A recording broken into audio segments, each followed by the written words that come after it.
Bonjour à toutes et à tous et bienvenue sur une nouvelle vidéo très importante puisqu'on a un nouveau colis de Colser. Donc je suis assez excité de voir ce que c'est, mais je pense que vous le savez déjà si vous avez regardé le titre. Donc avant toute chose, merci Colser pour cet envoi, ça a l'air d'être assez incroyable et on a un colis qui est très gros, donc je suis très curieux de l'ouvrir. Je vais pas vous faire attendre et je vais ouvrir ce colis.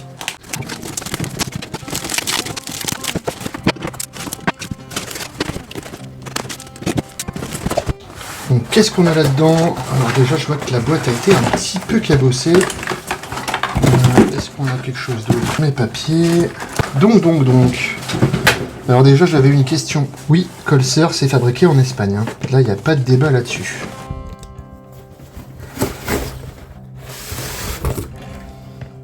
Incroyable. Qu'est-ce qu'on a d'autre dans la boîte? Et on a... des pétards avec. Je fais gaffe de ne pas faire péter ça ici. Donc, des fausses bastos. Petite notice d'instruction. Pour un fonctionnement correct de cette réplique, les fausses douilles doivent toujours être utilisées avec une amorce, même une amorce usée. Donc, pour pas percuter à sec, sinon, tiens, on les détruit. Donc, c'est marqué en français aussi, en espagnol. En anglais. Impeccable.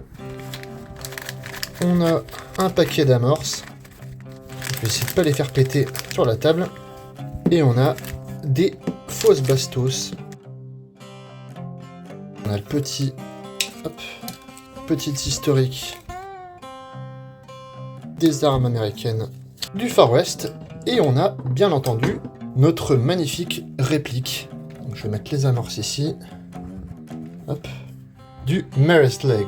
Et donc, ces amorces-là, je vais les garder pour une vidéo ultérieure. Il faudra que vous soyez nombreux à commenter celle-ci et à aller regarder mes autres vidéos sur les produits Colser si vous voulez que je vous montre les répliques à l'heure. Et je pense particulièrement au Colt SA et à ce Maris Leg. Donc, impression à chaud. On dirait du vrai bois, mais j'en suis pas sûr, donc je verrai sur le site web. Et c'est assez magnifique. On a un petit anneau, donc là il me faudrait une petite sangle en cuir pour faire joli. Je vois que le chien est enclenché.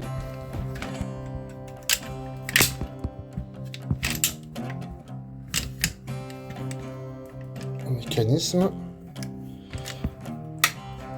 On a un magasin tubulaire. Donc on va essayer de mettre une cartouche pour voir s'il marche bien. Ok.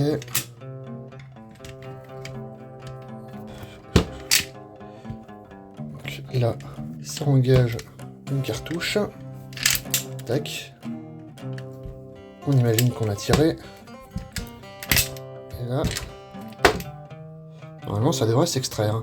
Avant de poursuivre sur le cycle de rechargement, je vous emmène dans une petite visite guidée du site web de Colser qui fabrique des répliques d'armes anciennes à mécanisme simulé depuis 1970, entreprise espagnole. Et le site web est extrêmement riche, là je me suis focalisé sur la section qui présente des mécanismes à levier de sous-garde. Vous retrouverez en description un lien vers le site ainsi que les coordonnées de Colser. Et sur le site, vous avez une variété d'informations, notamment sur leur collection. À noter que le site est extrêmement bien fait, avec une section catalogue, une section sur eux, et un blog en rapport avec leurs produits, l'actualité et la culture. Le catalogue est divisé en 4 parties différentes, donc on a la partie western, celle qui nous intéressera le plus, la partie flintlock, la partie ancien monde, et la partie bouclier. Nous sommes donc en présence de produits historiques qui transcendent la collection, élevant des outils pédagogiques et qui enseignent l'histoire du Moyen-Âge au 19e siècle. Pour le cycle de chargement, j'insiste sur le fait qu'il ne faut pas utiliser ni introduire de cartouches non amorcées, amorces utilisées ou non. Quoi de plus pertinent que de poser directement les questions aux fabricants? C'est pour ceci que j'ai posé quelques questions à Colser par rapport au cycle de chargement et d'entretien. Et voici les réponses. Tout d'abord, on m'avait demandé comment nettoyer les répliques après l'utilisation d'amorce. Et bien pour cela, dans un premier temps, il suffit d'armer la réplique, la placer en position de chargement pour déplacer le verrou. Et voir à l'intérieur, donc là, le boîtier de mécanisme. À partir de l'ouverture, vous avez le percuteur, la pointe de tir de la réplique. Et là, on utilise une brosse pour enlever la poudre accumulée autour. Dans un second temps, et pour ça, on arme la réplique, on applique un peu d'huile avec une brosse au niveau du chien. On met la réplique en position de chargement, on lubrifie les encoches du verrou et du bloc culasse, les guides du bloc culasse et les guides du verrou situés dans la boîte du mécanisme, et on effectue quelques actions de chargement et de tir, cette fois-ci sans amorce, pour s'assurer que l'huile a pénétré dans toutes les surfaces nécessaires. Le nombre maximal de cartouches pouvant être chargées dans le tube magasin est de 3. À noter que sur cette réplique, le chien peut être positionné sur 2 crans. Le chargement peut s'effectuer soit avec le premier cran du chien, soit avec le second, ou même sans l'actionner. Il est toutefois recommandé de charger avec le chien en position repos. Et voilà pour les infos. Voilà donc Premier avis à chaud. après le petit test des cartouches, donc moi je vous conseille de ne pas en mettre trop. Ça, c'est nickel, à savoir que le mécanisme était un petit peu dur au début, mais il se rôde, donc ça c'est cool. Hop, donc les cartouches dedans. Et pour l'extraction, tac.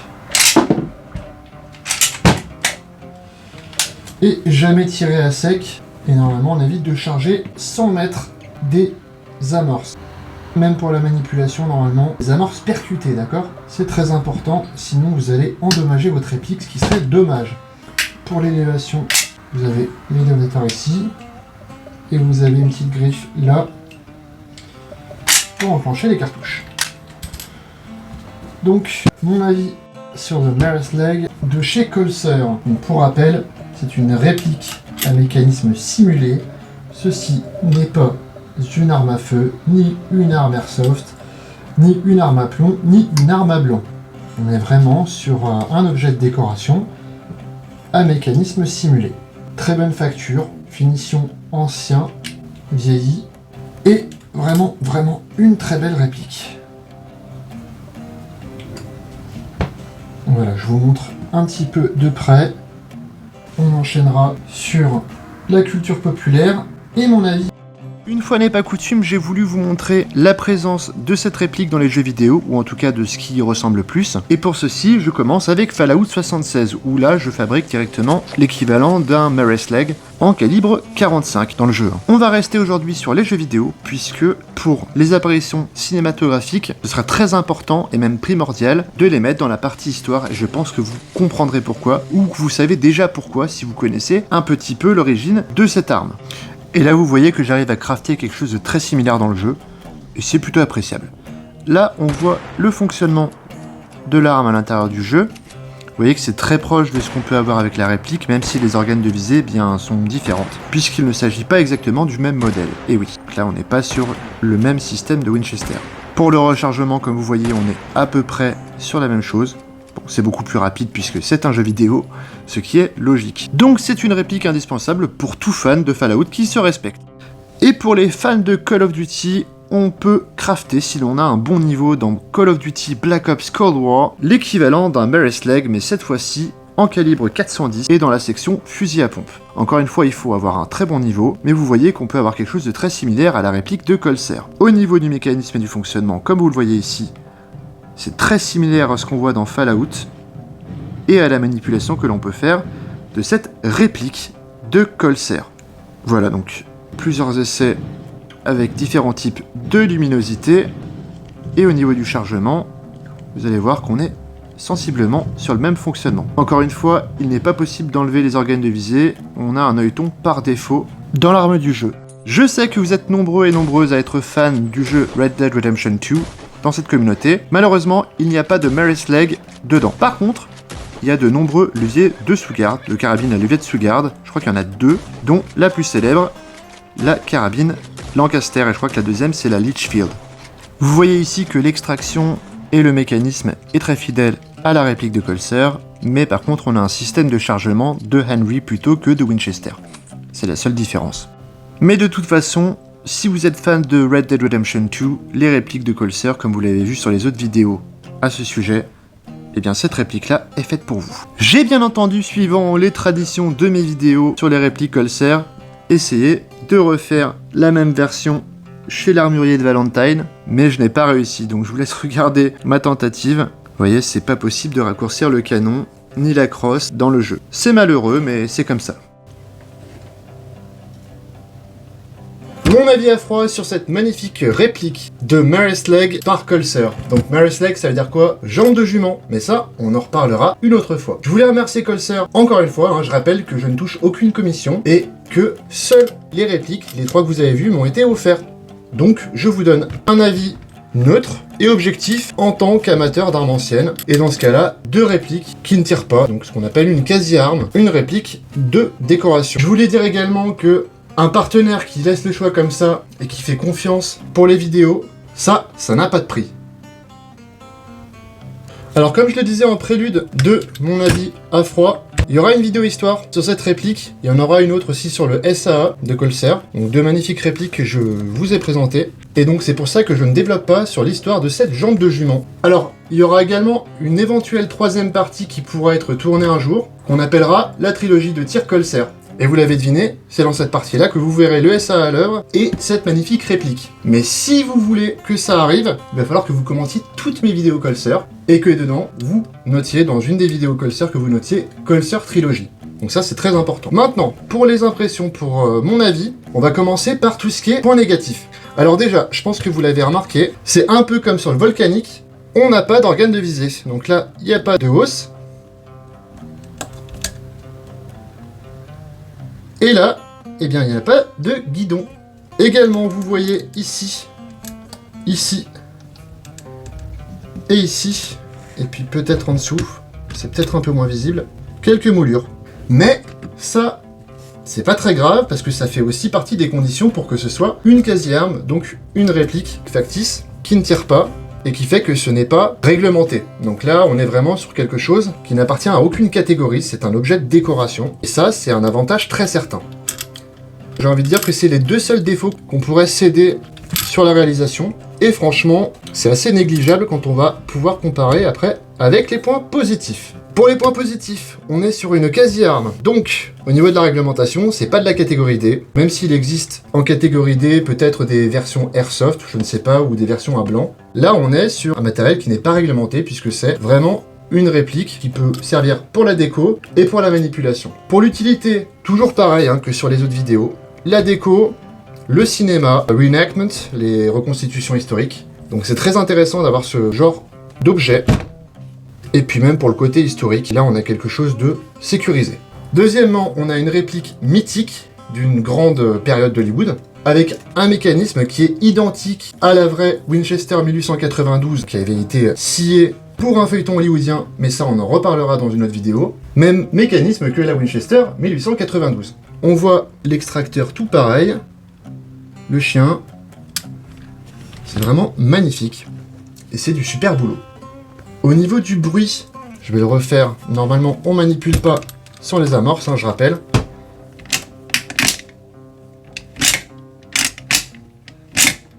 Franchement, c'est assez bluffant. Donc voilà. Ce que je voulais dire aussi, il y a 2 crans, mais ça, je vous l'ai déjà montré, mais je le remontre. C'est assez appréciable. Le petit anneau, là, je pense que je mettrais une dragonne ou un fil de cuir, je sais pas... Une petite lanière, ça peut être assez joli. Pour les finitions, je voulais pas m'aventurer à donner mon avis avant de l'avoir eu quelques jours. Et on remarque que la finition acier antique brossé est vraiment superbe. Je vous rappelle que c'est du Zamac haute densité. Donc c'est du solide, mais pour faire du traitement de surface sur du Zamac, c'est très compliqué. Et je peux vous assurer que ça, c'est du super boulot. Vraiment superbe. Ça, franchement, je sais pas ce que vous en pensez, mais on dirait du vrai bois. C'est vraiment magnifique. Je vous rappelle qu'il n'y a aucune arme de collection de ce type pour le Maris Leg qui serait en catégorie D. Si elle était d'époque, ce serait directement en catégorie B. Il n'y a pas de débat là-dessus. Ça vous offre vraiment une opportunité d'avoir en vitrine, en toute sécurité, une superbe réplique. Et puis, on a aussi, ça je voulais pas dit, mais c'est un nouveau système d'extraction ici. Donc vraiment superbe.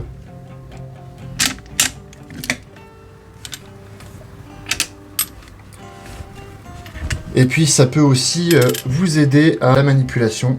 Donc franchement, moi je vous la conseille cette réplique-là. Je voulais vous dire aussi une autre information.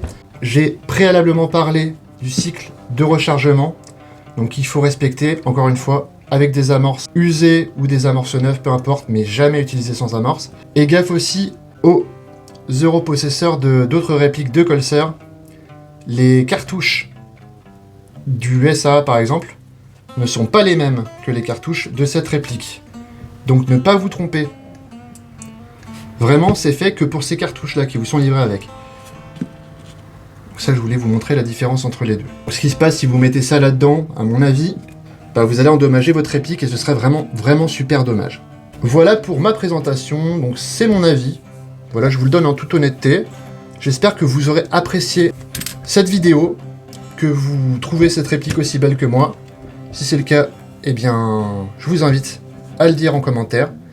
N'hésitez pas non plus à liker, partager et vous abonner, c'est très important. Et n'oubliez pas, si vous voulez voir cette réplique à l'œuvre, avec des tirs d'amorce de ce type, donc je ramènerai dans un endroit sécurisé, dans une ambiance champêtre, 3 répliques de Colser et j'en tirerai 2. Si vous voulez les voir tirer, eh bien il va falloir commenter à la fin de cette vidéo Colser Trilogy.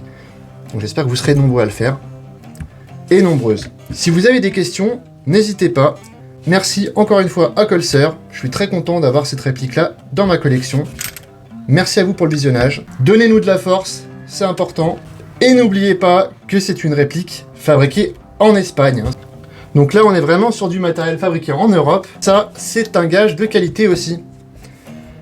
Donc, je vais vous laisser sur une vue d'ensemble. Des deux côtés.